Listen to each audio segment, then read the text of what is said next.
Hola,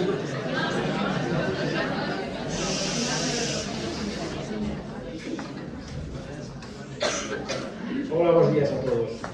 Como xa me coñecedes, non teño que presentar, isto é unha ventaxa, non? Eu sei que quería darvos unha clase especial. Mirade, hai árbores que teñen as raíces moi fondas, raíces que poden chegar moi lonxe. Árbores que, se os cortáramos, veríamos que os anéis, esa parte que conta os anos da antigüidade do árbol, son moitos, e o que demostra que o árbore é moi antigo. Unha desas árbores antigas, bellas, fondas, é o conflicto palestino-israelí. Ese conflicto, esa árbore, está plantada nun lugar determinado do espazo. Eu quero que situedes en primeiro lugar onde está ese anaco de terra tan cobizado que leva e levou a guerra durante moito tempo nesa parte da terra. É un anaco de terra que está entre Europa, entre África e Asia. Mirade que lugar tan estratégico que é unha encrucillada de 3 continentes. Mirade o no mapa. Unha encrucillada entre as terras de Europa, as terras de África e as terras de Asia. E aínda máis, está entre o mar Mediterráneo e o río Xordán. Vos dais conta que o mar Mediterráneo lle queda ao oeste, a esquerda, podíamos decir de unha forma máis coloquial, e por o lado leste, podíamos decir de unha forma máis coloquial a dereita, lle queda a ribeira do río Xordán. Ben, ese territorio hoxe é coñecido sobre todo por unha partición especial. O que chamamos Israel é a franxa máis grande dese territorio, e logo hai 2 anaquiños nos que vive comprimida unha poboación que hoxe chamamos Palestina. É un territorio que está no sur, que chamamos Gaza, é un territorio que está marcando a fronteira co río Xordán, que chamamos Cisjordania, e que fai fronteira tamén con outro país que se chama Xordania. Pero isto é unha historia que non solamente é unha encrucillada de mares, non solamente é unha encrucillada de continentes. O que é máis importante é que é unha encrucillada de 3 religións. Nese territorio van a compartir, convivir e pelexar 3 religións diferentes. A religión cristiá, a religión musulmá e a religión xudea. Vedes aí os 3 símbolos das religións. Está a cruz cristiá, está a media lúa musulmá e está a menorá, ese candelabro de 7 brazos que é un dos símbolos da religión dos xudeus. Mirade que non solamente son 3 religións e son 3 símbolos, e que hai lugares que para cada unha desas religións son moi importantes. E xusto están ali. Están incluso na capital que hoxe, por unha parte, reclama Israel e exerce sobre ela a súa soberanía, e por outra parte sempre reclamaron ser parte do seu mundo, da súa cultura, a súa capitalidade, as outras religións. Falo de Jerusalén. En Jerusalén tedes un lugar que se chama o Muro das Lamentacións, el Muro de las Lamentaciones. Ese é un lugar emblemático para Israel porque é parte do que quedou en pé dun templo de Jerusalén construído na época de Herodes, que foi destruído polas lexións romanas, e como iso quedou en pé, para ele ser o símbolo dun lugar religioso por excelencia. Pero que curiosa coincidencia, nese mesmo lugar alto de Jerusalén, tamén está o Santo Sepulcro, o lugar onde supoñemos que está soterrado Xesús, religión cristiá. E tamén nese mesmo lugar alto de Jerusalén está o que chamamos a Esplanada das Mezquitas, que está nun lugar moi importante para os musulmáns, porque se supón que é aí onde Mahoma subiu aos ceos.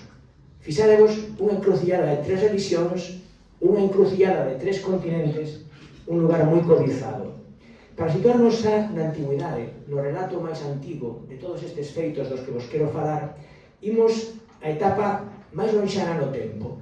Aquela etapa en que esa terra se chamaba ainda Xudea, e despois cambiou a Palestina, veremos por qué, e daquela, esa terra, veciña do mar Mediterráneo, estaba facendo unha especie de cordón de seguridade, unha especie de tapón a 2 lugares moi importantes dos que solían sair imperios grandes que conquistaban o mundo.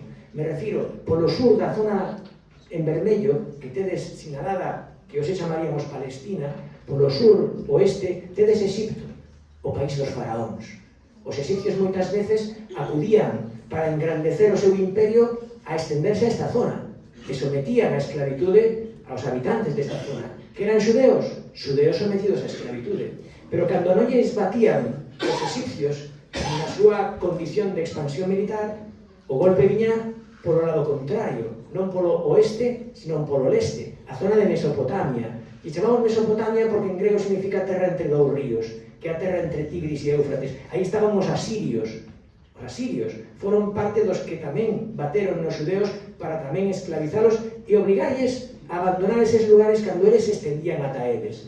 Entón, os xudeos é un pobo que na antigüedade estaba ao redor desa zona que vos digo entre o Mediterráneo e o río Xordán e ás veces expulsado polos egipcios e ás veces expulsados por xentes que viñan de Mesopotamia, asirios ou babilonios. Na imaxe inferior vedes unha imaxe de xudeos que fuxen co símbolo do candelabro de sete brazos, a menorá, buscando un lugar mellor. Ben, a última diapositiva que tedes nesta lámina, vedes aí que pon que dende o ano 135 despois de Cristo, Xudea cambia a chamarse Palestina. A ver, os xudeos non eran un pobo pacífico, eran un pobo que normalmente van a defender o lugar no que viven e van a desenvolver organizacións que os romanos van a chamar terroristas, clarísimamente, organizacións terroristas. E as revoltas que hai contra o Imperio Romano, cando o Imperio Romano é quen se fai dono de toda esta zona, consisten moitas veces en facer escarmentar a eses cabecillas crucificándoos. A famosa crucifixión de Xesús é simplemente un modo de castigo que tiñan os romanos para os rebeldes. Os romanos, o emperador Tito, destruiu o templo de Xerusalén. E o destruiu porque os xudeos se negaban a adorar ao emperador. Se negaban a adorar aos deuses romanos, porque eles só creían nun só deus e non querían adorar ao emperador romano. Ben, na época de Tiberio, despois de Augusto, Tiberio, o emperador, tamén quere que se construa un santuario dedicado ao propio emperador Tiberio. É o propio, non? Que o propio emperador sexa adorado como un deus. Os xudeos se negan.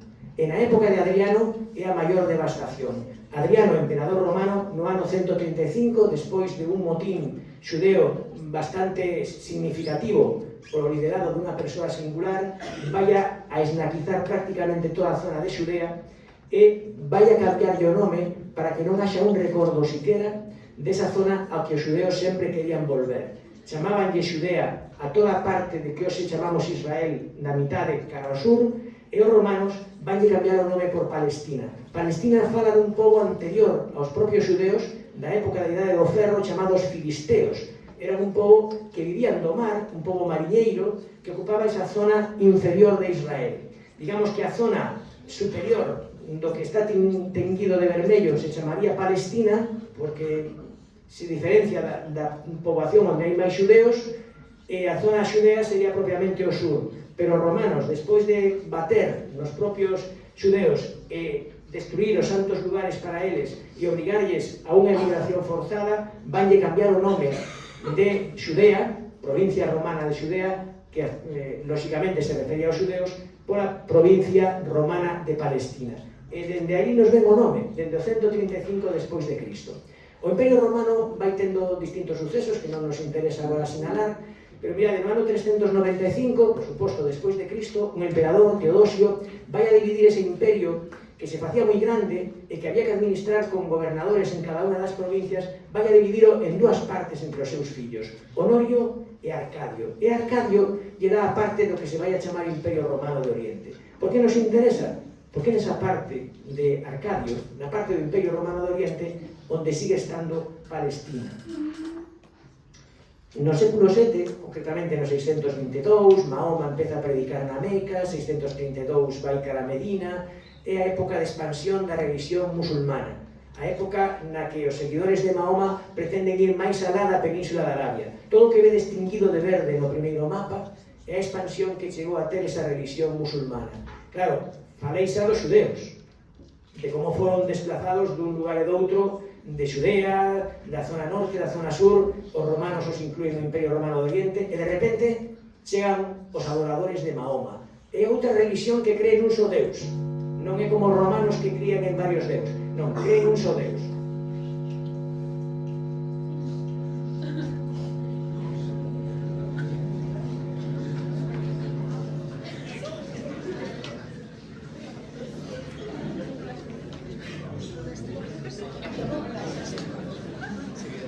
Hola, hola, hola, hola. Escoita, escoita. Sí, sí, sí. Bueno, pues vou seguir co permiso de Cándido porque está ben, non? Ben. Decíamos, por lo tanto, que no século VII son os musulmáns, os seguidores de Mahoma, os que máis alá da Península de Arabia, que a parte grande que ve distinguida de verde, esténdense tamén hacia Asia, norte de África, e incluso chegan á Península Ibérica, como non sabemos, creando aquel reino de Al-Ándalus, verdad? Ben, os judeus conviven razonablemente ben cos musulmáns. Os judeus adícanse á agricultura, os judeus adícanse ao comercio, os judeus conviven perfectamente ben nese imperio musulmán. No século XI e no século XII, os reinos cristiáns de Europa empezan a pelexar contra a expansión musulmana porque se trata de unha batalla de poder en Europa e dunha batalla de poder no Mediterráneo. Eses reinos cristianos o que deciden é facer misións de conquista e de asegurar o acceso a un dos lugares santos da religión cristiá, Jerusalén. Xa vos dicen que Jerusalén está disputado polos musulmáns, por unha parte, lugar onde se eleva aos ceos Mahoma, está pelexado polos judeus, que para eles é o lugar da terra prometida, pero tamén os cristiás teñen algo que dicir. Belén, Nazaré, Jesús, para eles é algo moi importante na súa religión. Entón se fan misións de cruzada, que como lle chamamos na Edade Media. Son nobles guerreiros, son monxes guerreiros, son homes coa fe cristiá que van a establecer lugares de refugio, lugares de paz e lugares de seguridade para que os peregrinos que queran ir a Jerusalén teñan o camiño libre e teñan o camiño protegido. Ben, pois neste sentido se vai a formar nos séculos XI e XII un reino en Jerusalén cristiá para proteger a chegada de cristiás que fan o camiño de peregrinación cara a Jerusalén, co cual seguimos con xudeus, pero agora non solamente conviven cos musulmáns, sino que no século XI ou XII conviven cos cristiás. Este mapa me interesa moito, mirade, unha das condicións dos xudeus que vai a ser máis importante no seu desenvolvemento como pobo é o comercio. Entón, os xudeus están, como dixen, nun lugar privilexiado.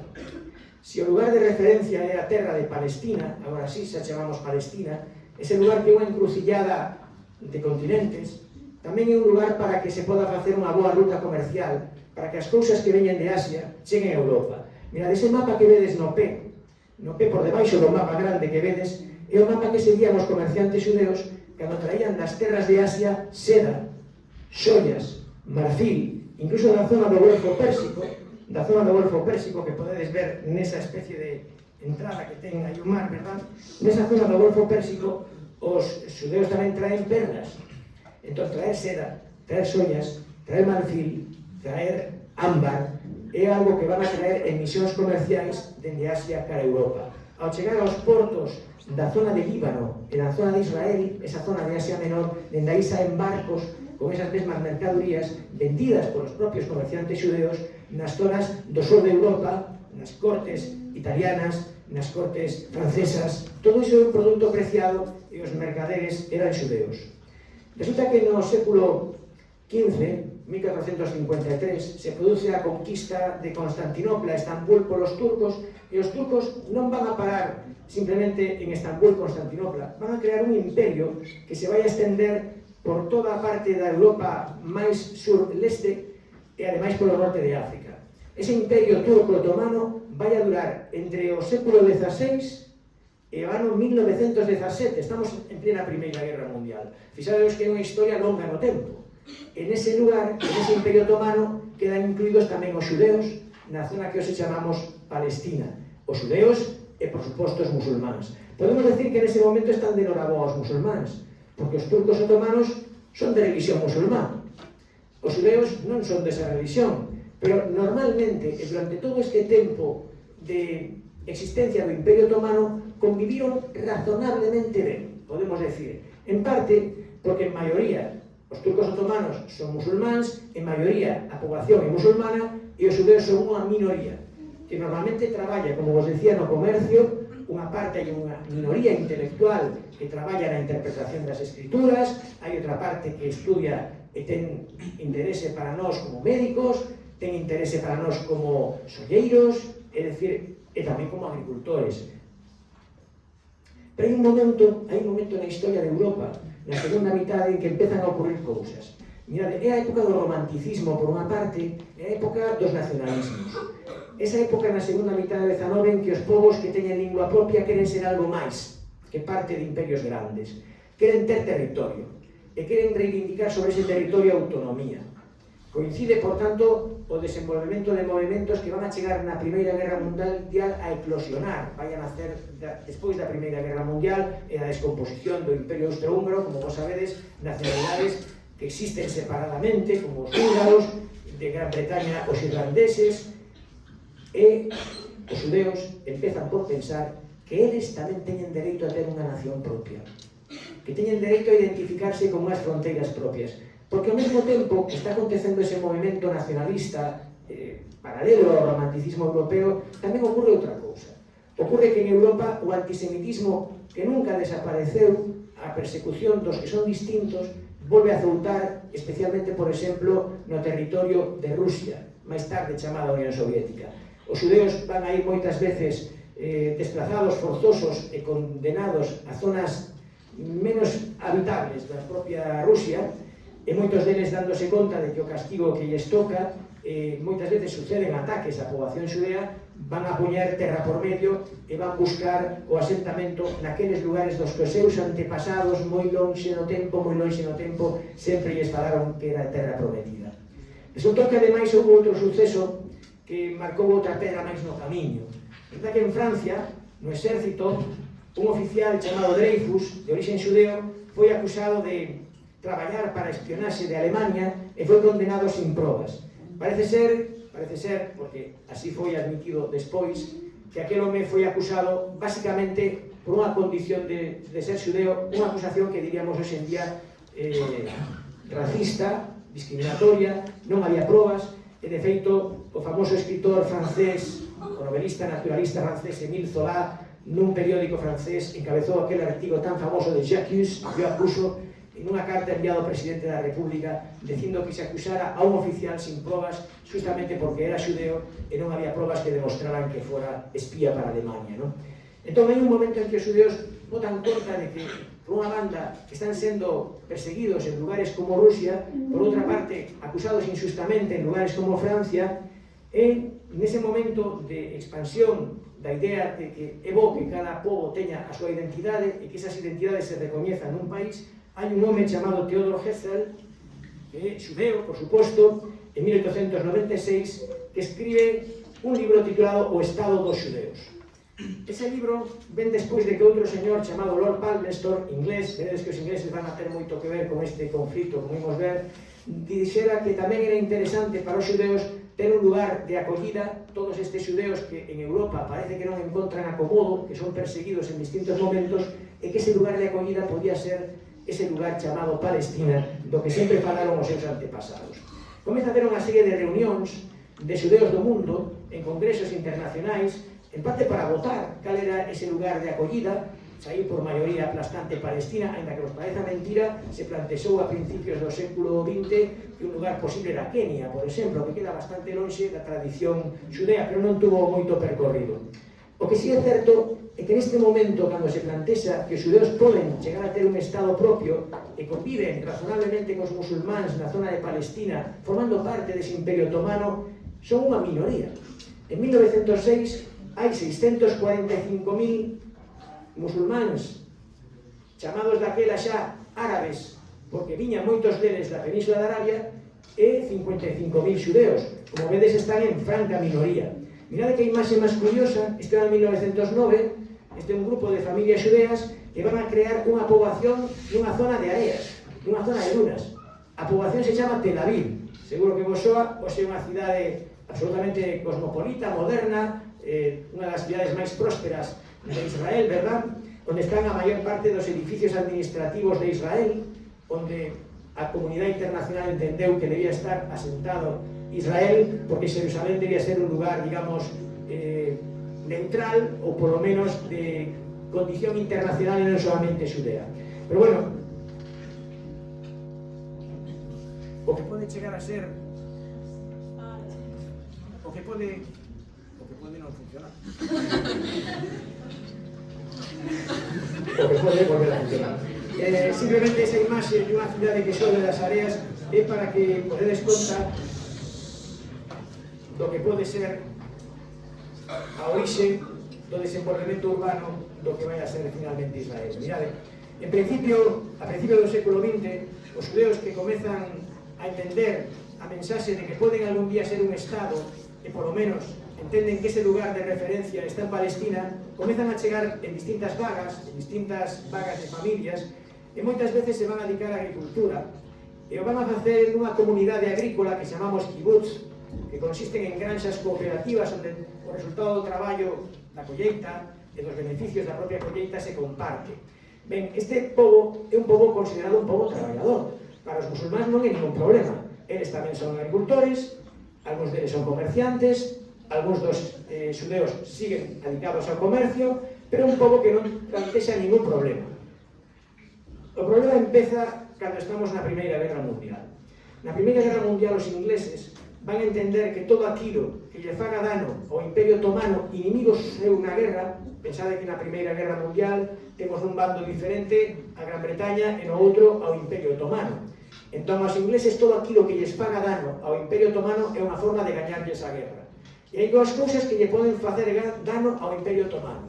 Unha se chama xudeus, outra se chama musulmáns. E que fai Inglaterra? Prometerlle a cada un deles o que esperan facer máis ilusionante nas súas vidas. Aos árabes lles propón un Estado árabe nas terras de Palestina para que lle fagan o maior daño posible ao Imperio Otomano, a condición que lle dicen os ingleses, o Ministerio de Asuntos Exteriores inglés, a os líderes guerrilleiros árabes, e que se hostigan, se fan dano ao Imperio Otomano, e o Imperio Otomano cae, Inglaterra lles dará un Estado árabe. Pero o curioso é que promete o mesmo aos xudeus. Nesta carta, o ministro de Asuntos Exteriores Arthur Balfour, en 1917, lle propón a un destacado xudeo, home rico, dono de bancos, dono de industrias inglesas, Rothschild, e unha familia de xudeos alemanes que ten unha rama, unha polna en Inglaterra. Pois lle promete a Lord Rothschild, que por certo é o primeiro xudeo que foi nomeado noble por Inglaterra, o primeiro xudeo Sir, vale. Pois lle promete que Inglaterra vai a facer porque os xudeos teñan un Estado tamén na zona de Palestina. E xa armamos o problema. Os ingleses prometéndolle un Estado aos árabes e prometéndolles un Estado aos palestinos. Que pensades que ocurriu cando acabou a Primeira Guerra Mundial? Quen creou o Estado? Os árabes ou os xudeus? Ningún dos dous. Inglaterra.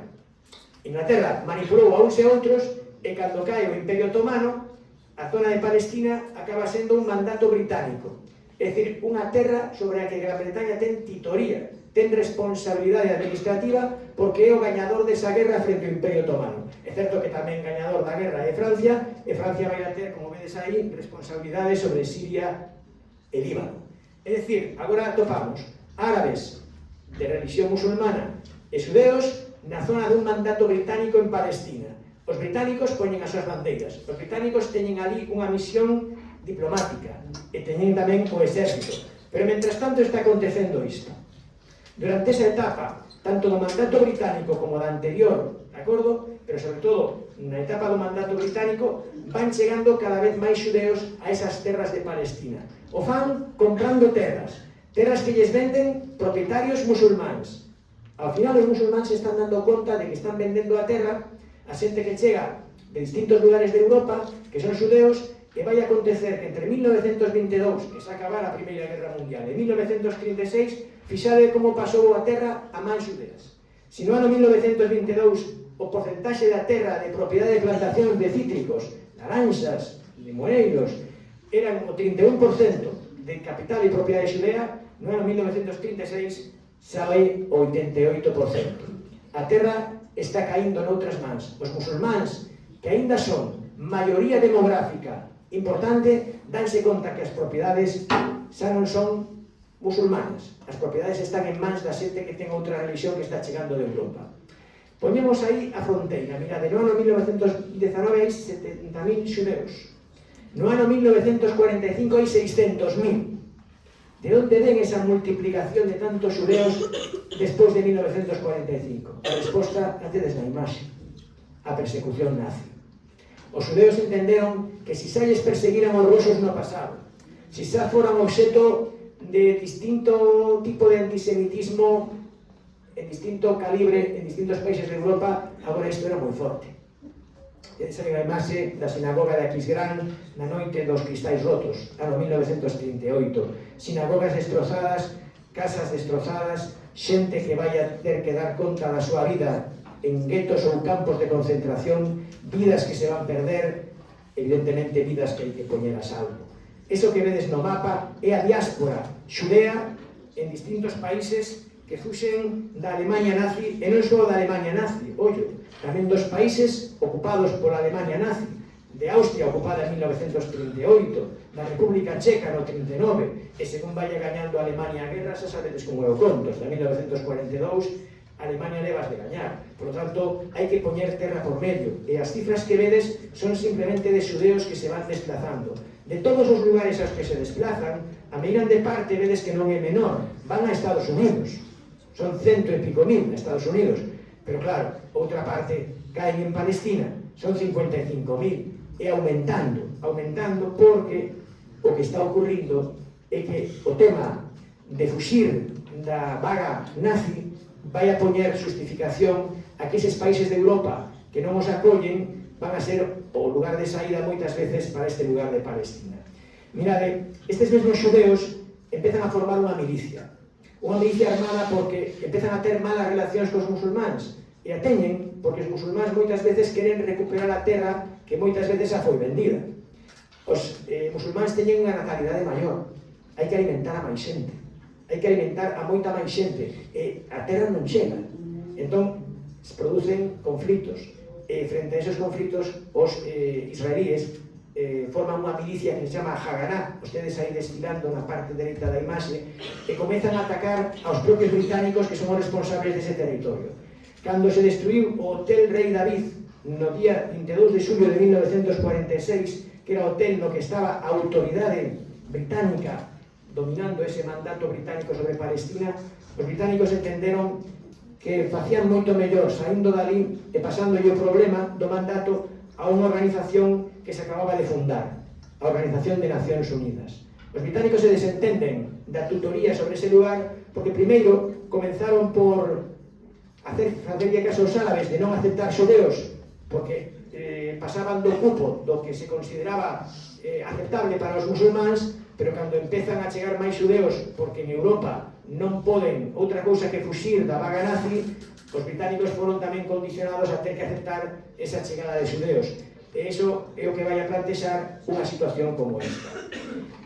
Esas imaxes, que son imaxes do Holocausto, que xa coñecedes polo que explicamos en clase, vagóns cheos de xente, alambradas, literas cheas de moita xente, fornos crematorios, xente etiquetada, xente que vai morrer ata 6 millóns nos campos de concentración convertidos en campo de exterminio, vai a ser a razón principal de por que as cousas cambiaron.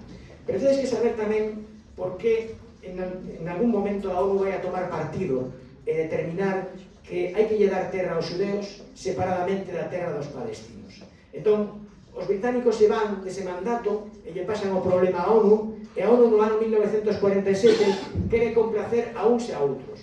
E para complacer a musulmáns árabes e a xudeos, o que fai é unha partición. Parte en partes aproximadamente iguais, 55% da terra para a partición xudea e o 45% para musulmáns. Se o vedes distinguido en laranxa sería a parte que lle corresponde aos xudeos, a parte sur dos xudeos é o deserto do Negev, é unha zona pois non moi interesante desde o punto de vista agrícola, porque é un deserto, pero toda a ribeira do Mediterráneo sería para a zona que sería xudea, e a parte paralela ao río Xordán, que é unha zona agrícola moi interesante para os palestinos de religión musulmana. E Xerusalén sería unha zona neutral, unha zona custodiada polas nacións da ONU, para que non houbera un apropiamiento por parte de ningún dos dous interesados. Diredes vos, pero como se pon a ONU a repartir aquí o mundo, a decidir que uns teñen que ir para un sitio, outros teñen que ir para outro, vai haber xente que vivía na parte do río Xordán, que eran, por exemplo, xudeos, e ten que cambiar desa parte a outra, e xente que vivía, en cambio, na parte ribeireña do Mediterráneo, que eran árabes musulmáns, e teñen que ir para a parte máis veciña do río Xordán. Por que fan isto? Isto vai a supoñer 700.000 persoas que se van a ter que desplazar. Pois fan isto porque é o que se está facendo nese momento.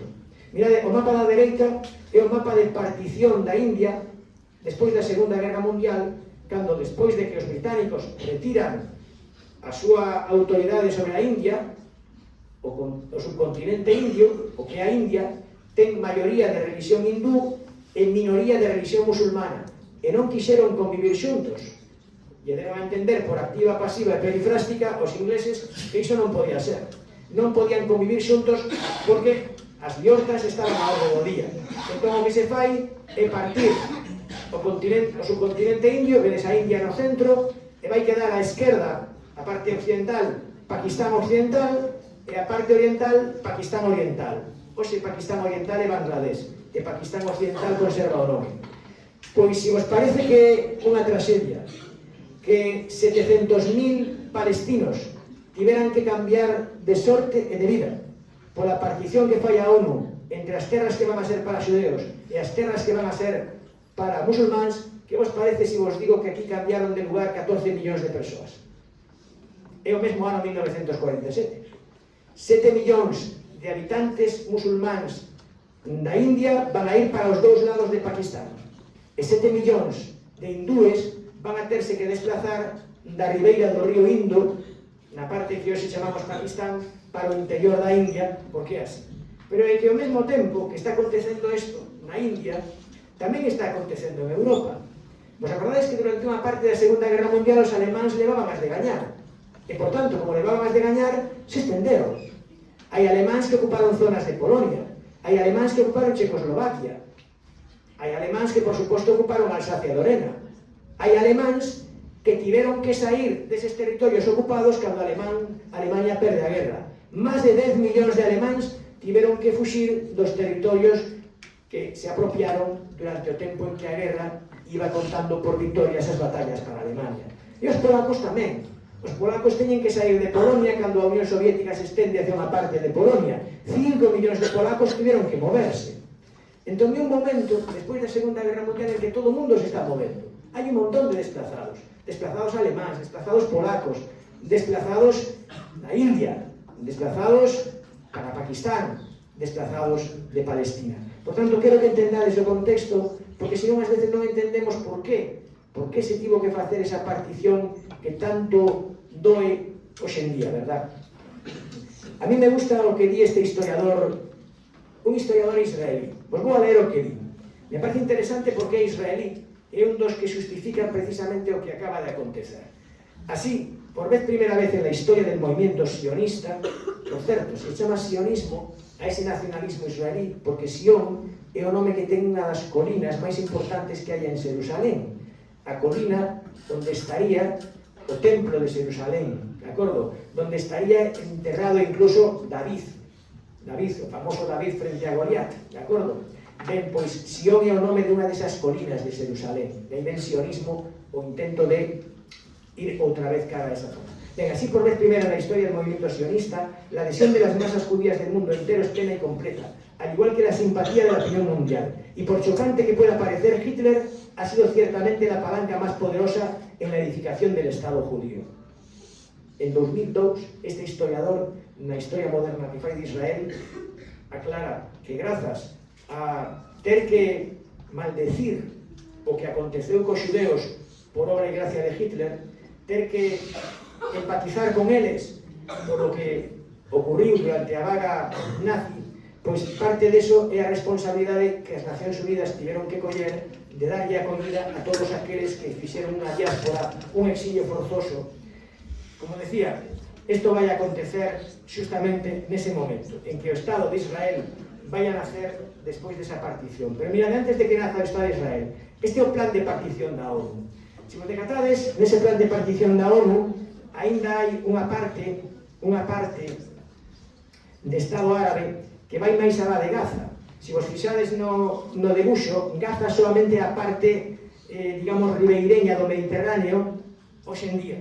A parte musulmana que sería a parte de Gaza. Pero na partición da ONU, o territorio musulmán seguía un pouco correndo pola fronteira con Egipto máis ao sur. Vedes que tamén hai un territorio máis grande que a actual Cisjordania, no centro el este do país, e na parte norte, que sería a parte de Acre, tamén é a parte musulmana. Básicamente se podría decir que é unha división por mitades. É unha división por mitades. Pero esa división foi aceptada polos judeus, pero non foi aceptada polos musulmáns. Eles entendían como nos dan a mitade a nós, se nós temos máis poboación. Moitísima máis poboación. Por que nos dan a mitade se temos máis poboación? Se levamos moito tempo aquí. Claro, o tempo de canto tempo levas é complicado. Porque que xudeus eran os que levaban máis tempo? Os últimos que acababan de chegar, aqueles que xa estaban de antigüidade pululando por aquela zona, claro, o carnet de identidade que establece a antigüidade, ninguén lle pediu a ninguén.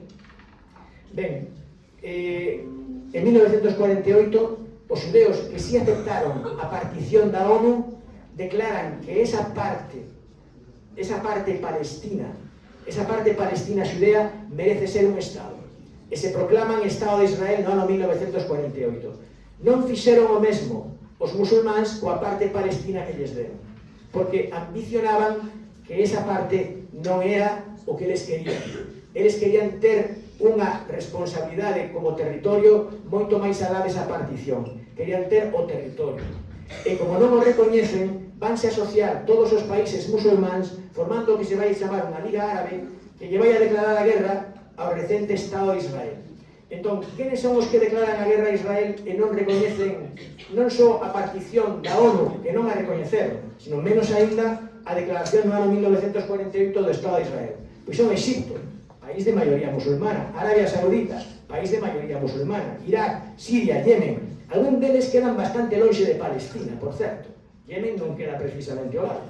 Xordania, Líbano, todos eles se unen para botar fora a os xudeus que acaban de proclamar o Estado de Israel nas terras de Palestina que lles deran. Suman entre todos eles 32.000 homes, pero realmente entran en combate solamente 25.000. A verdade é que é sorprendente como tantos conseguiron tan pouco, pero o principio da película foi este. En principio, ao principio da guerra declarada contra o Estado de Israel no ano 1948, en principio van gañando os países de maioría musulmana. Vai gañando Líbano, que se estende cara ao sur, Siria, que se estende de acordo con Irak hacia o río Jordán, logo tedes a parte de Jordania que se estende e ocupa Jerusalén, e Egipto, que se estende cara ao norte ocupando Gaza e o deserto do Negev. Vale, parecía que iban a gañar perfectamente os estados musulmáns, parecían que se iba a constituir un estado musulmán e que iban a barrer aos xudeus, pero a batalla rematou en Tel Aviv. En Tel Aviv os xudeus comenzaron a manexar unha combinación que aprenderan moi ben na Segunda Guerra Mundial. Algún deses homes eran da milicia Haganá, pero outros eran soldados na Segunda Guerra Mundial. Pensade que xudeus formaron parte dos exércitos aliados, moitas veces. Formaron parte dos exércitos aliados, non do exército alemán, pero dos exércitos aliados sí.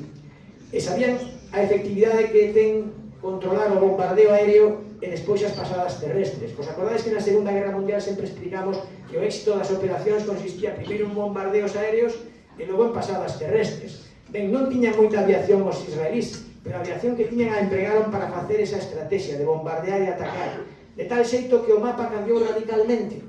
Se ao principio de 1948 foi un éxito para as nacións árabes, ao final, a partir de xullo de 1948, no que quedaba de ano, o éxito sonreú para os israelíes, que foron facendo recuar as nacións árabes dende todos os territorios de onde saíra a súa propia expansión. Ao final, no segundo mapa, vedes que aí queda perfectamente delimitado o territorio musulmán, a zona de Gaza, só a zona de Gaza, nada do deserto de Negev, nada pola fronteira de Egipto, e solamente esa zona de Cisjordania.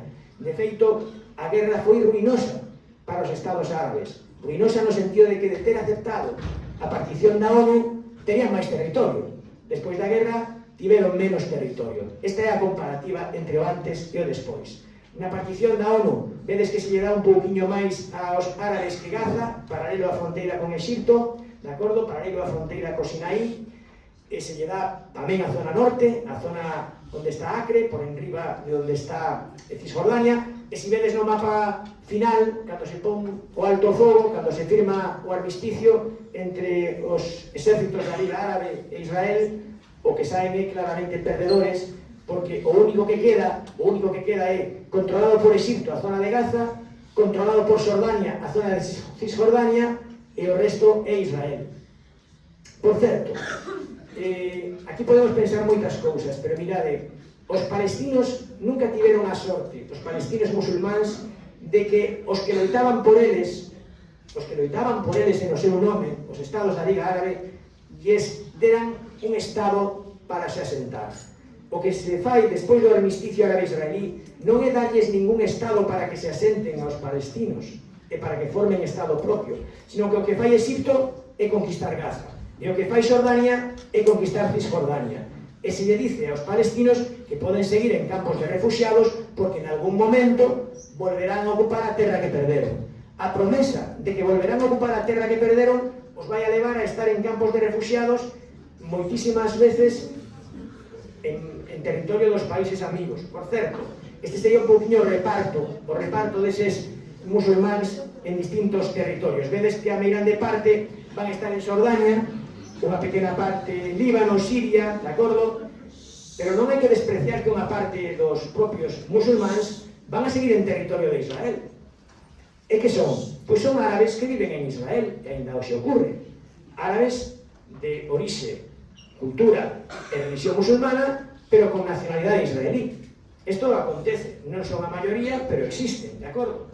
Ben, a partir do momento en que Israel gaña esa guerra, a guerra de 1948-49, Israel promulga unha lei, a lei que chaman de retorno, o que permite que todos aqueles xudeus que estén en algún lugar do mundo e queiran facer familia e traer familia ou reconstruir a familia cunha parte que estaba ausente, moitos deles supervivintes do Holocausto, poden volver a Israel e se lles vai a integrar nesa sociedade que acaba de nacer. Isto vai a aumentar considerablemente o número de xudeus que chega a esa zona. Por qué? Porque unha cousa é que vayas chegando en distintas vagas sin ter un país que te acolla, e outra cousa é que existe un país que te acolle, que se chama Israel, que promulga unha lei de retorno para que calquera persona que queira construir unha familia e ter un lugar teña dereito a establecerse e ter a nacionalidade israelí. Moitos dos descendentes de antigos xudeus acuden, e máis de 250.000, que se di cedo, pero hai moita xente, vai acabar en 1970 engordando esa bolsa de xente que chega para Israel. Mirade, as relacións entre os países de religión musulmana, chamados árabes tamén, e Israel, non vai a mellorar, claro, por esa solución que vos acabo de contar.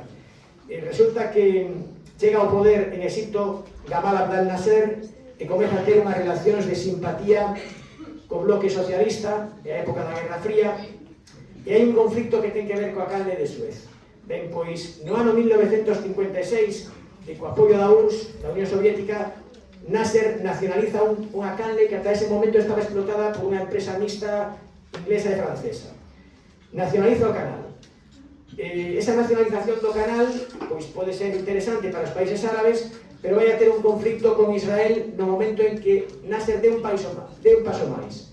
Recoñecer a loita dos países árabes pola existencia de un Estado musulmán que non existe nese momento na zona de Palestina.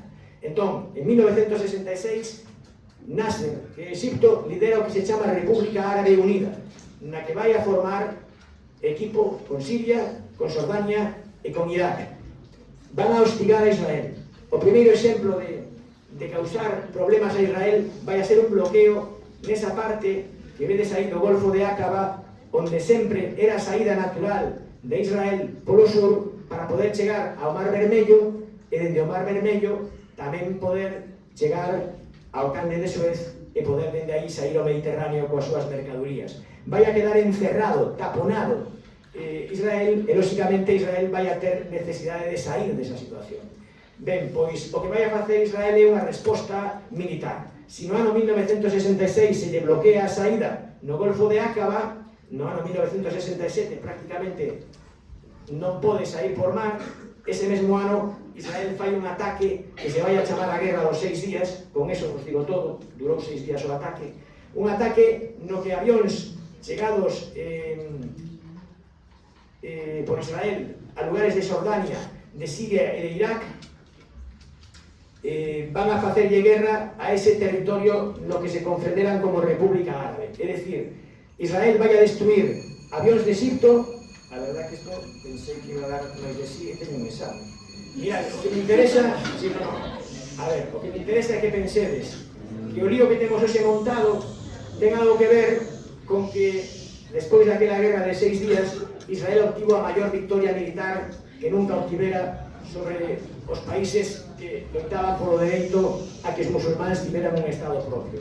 Vedes que as terras que están tinguidas de cor azul son terras de Sinaí que de Egipto, gañadas por Israel, son terras de toda a parte lindeira co Mediterráneo gañadas por Israel, Cisjordania tamén, e ata os altos do Golán que están en Siria gañadas por Israel. No ano 1973, Israel vai a intentar darlle a volta ao resultado. Se fora un partido de fútbol diríamos a remontada, digo, Israel non, os países árabes van a intentar darlle a volta ao resultado e van a atacar a Israel nun momento en que están celebrando o Día do Perdón, que un día en que é máis fácil pillados, digamos que sin actividades, digamos, de alerta máxima. En este caso, o que van facer os egipcios é atacar Sinaí para recuperalo, o que van facer os sirios é atacar Golán para recuperalo. Ninguén lle vai a dar un territorio aos palestinos, siguen en campos de refugiados, pero é certo que o resultado devolve ao Sinaí a zona de Egipto e o Golán a zona de Siria. O que vai a acontecer no futuro son relacións mellores entre os países árabes e algún deles. Como Egipto vai a firmar a paz recoñecendo o Estado de Israel a cambio de que a península de Sinaí quede claro que sempre é egipcia. Esta paz é firmada coa mediación de Estados Unidos. Dende Líbano, que é país que está ao norte de Israel, van a producirse ataques de guerrillas de ideoloxía chiita, que é unha parte da religión musulmana, digamos que apoiada por Irán. Nesa parte vai a producirse ataques dende Líbano a Israel. Israel vai a ter unha misión militar contra o sur de Líbano, atacándoa precisamente porque se producen dende ali os ataques. E hai un momento en que todos creímos que chegaba a paz. Unha conferencia de paz en Madrid no ano 91 e en Oslo no ano 93. O presidente de Israel, daquela Isaac Rabin, pacta co líder da organización, daquela considerada terrorista, Organización para a Liberación de Palestina, pero era a maior representación maior que tiña a Organización Palestina Musulmana, pacta paz a cambio de territorios, a cambio de que haxa unha autoridade palestina sobre os territorios que daquela non eran administrados por Israel. O que pasa é que pasou, pois bueno, que o que pactou é asesinado. É dicir, o precio que ten que pagar o que pacta, o que fai paz é o asasinato de Isaac Rabin. Ben, e a partir do momento en que funcionan estes dous territorios autónomos, Cisjordania e Gaza, en Cisjordania goberna un goberno que recoñece o Estado de Israel, a autoridade, digamos, da Autoridade Nacional de Palestina recoñece o Estado de Israel, pero o goberno dende as eleccións de 2006 que gañou en Gaza, as eleccións gañadas por unha organización chamada Hamas, que non recoñece o Estado de Israel. Esta organización que atacou ao Estado de Israel no mes de outubro de 2023. Temos que saber que para que se produza esa radicalización en Gaza, para que se produza que a xente aplaude unha ideoloxía tan radical que non recoñece o Estado de Israel e o ataca, hai que entender que o Estado de Israel, presidido durante 12 anos seguidos por Netanyahu, e dende 2022 outra vez por Netanyahu, foi permitindo asentamento de colonos xudeos en territorio teóricamente palestino-musulmán. O feito de que vexas que te están comendo o territorio, o feito de que vexas que o territorio non é teu, sino daqueles cos que faz a guerra, fan que se alimente odio.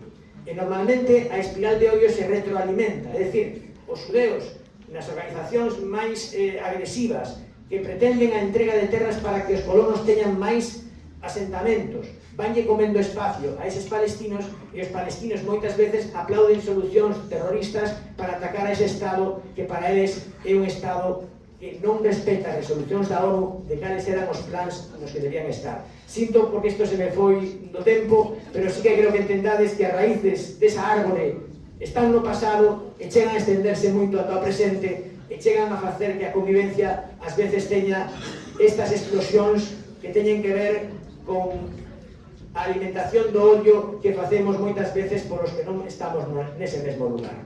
Gracias e como sempre...